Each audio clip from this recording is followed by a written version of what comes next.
To support my studies this term, I focused on the text Gary to develop an understanding of the power of contemporary technology and how they reach a broad audience for a wide range of purposes. It allowed me to question and examine relevant ideas about the past and reimagine them into contemporary new forms.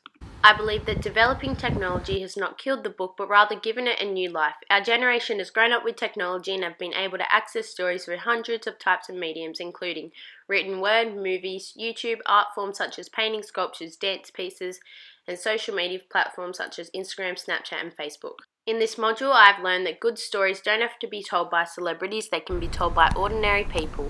This topic has made me realize that it's not necessarily the content of the story, but ultimately how it is told.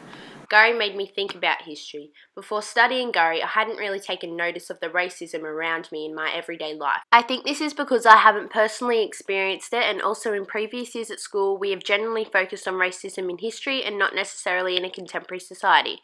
It's made me think, are we initially doing enough to address the amount of racism in Australia? And this goes for people of all cultures.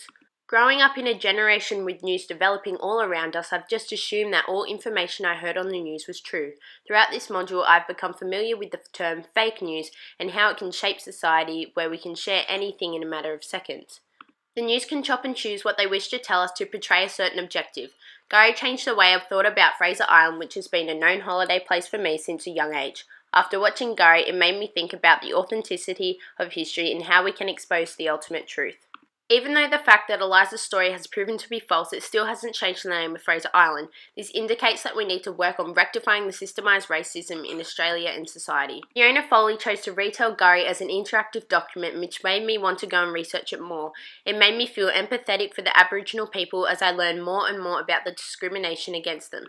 I know that I would be distraught if my home was invaded and was trying to be claimed by someone else. It also made me think about the prejudice and ethnocentrism that surrounds me in my everyday life and what I can do to make a small change to stop that.